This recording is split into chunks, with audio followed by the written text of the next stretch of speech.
Hi, it's Steve. Today we'd like to show you how to change the radiant bridge element on your range. It's a really easy repair. Let me show you how we do it. Now before we begin this repair, the first thing we'll need to do is to disconnect power to the range. So either pull it far enough forward that you can unplug it, or locate your electrical panel, turn off the appropriate breaker, or remove the appropriate fuses. Once we've done that, we can start the repair. Now that we have the power disconnected to the range, our next step will be to remove the main top so that we can do this repair. It's held in place with 2 1/4-inch hex head screws that come up from the bottom and secure it to the oven body. To remove those, we'll need to open up the upper door and simply take those 2 screws out. Now with the 2 screws removed at the front of that main top, we next need to flex that top enough to lift it off of the 2 hinge points in underneath the console, and then we'll pull it far enough forward that we can remove the harness plugs and the ground screw. So simply lift up slightly on that top, lift up on one side, pull it away, do the same for the opposite side, and then just carefully pull it ahead about 6 inches, and we can get in behind and remove those harnesses and ground screw. So simply reach in and depress the 2 locking tabs for each of those harness connectors. Once you've unplugged them both, you'll have better access to that ground screw. It's a 1/4-inch hex head screw. Just remove the screw, make sure that the harnesses are clear, and then we're going to lift that main top up out of the way. We'll set it on a suitable work surface, and we can change out that element. Now with the main top removed from the stove, we've set it on a suitable soft surface so that we can change out that element. Now our first step will be to remove all of the individual wires from the terminals on the side of that element assembly. Before we do so, you'll want to take note of the location of all of those wires so that we get them reattached to the proper terminals. Now when removing the individual wires from those terminals, we suggest that you either use a small flat blade screwdriver and gently pry the terminal off, or use a pair of needle nose pliers to pull them off. What we want to try not to do is to wiggle them back and forth, because that tends to stretch the terminal ends and makes them loose.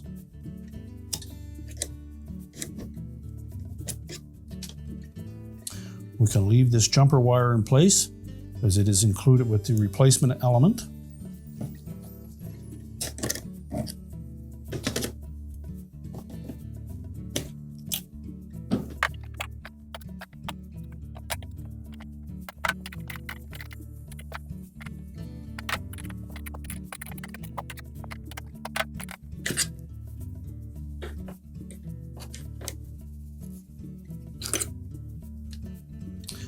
Now, with all of the wires removed, our next step will be to remove the mounting clips from the element.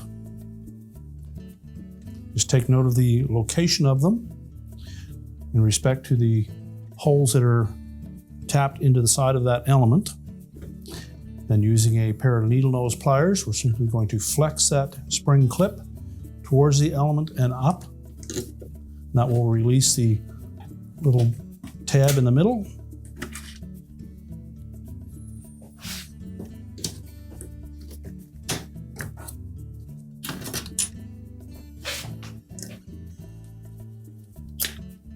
You can then lift off and discard the old element.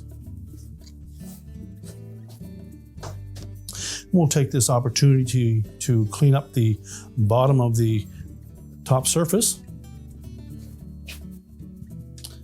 Now, if we've dislodged any of those clips, so we can make sure that we hook those back into place. And now we're ready to place the new element onto the bottom of that main top. So carefully lay it into position. And then we'll reattach those spring clips.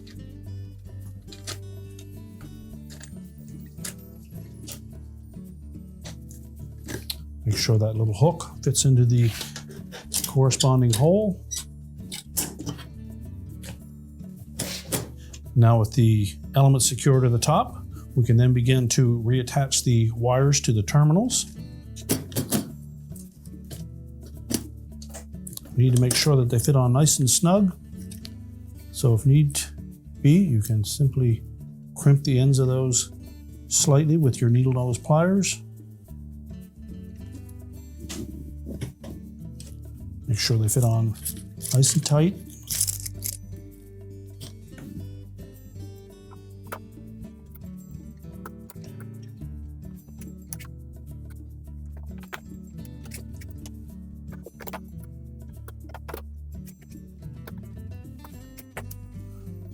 Just ensure that we have all the wires in place. Now we're ready to take that main top assembly and we're going to set it back onto the range where we can secure it. Just carefully place that top back about 6 inches from the console. We'll begin by locating that ground wire and securing it to the metal bracket. We'll reconnect the wire harnesses. Make sure they're firmly pressed onto the connector, making sure that the locking tabs engage. And once we've done that, we'll need to make sure that these hooks at the top of that backsplash engage the pins in underneath the console. So having a firm grip on both sides of that top, we'll just tilt it up slightly.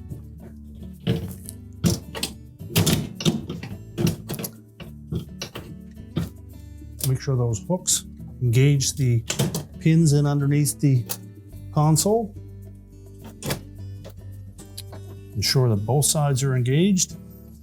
And lower that top down onto the 2 strikes on top of the side panels. And then we're ready to reinstall the 2 screws along the front. We're now ready to push the oven back into place, reconnect the power, and your repair is complete.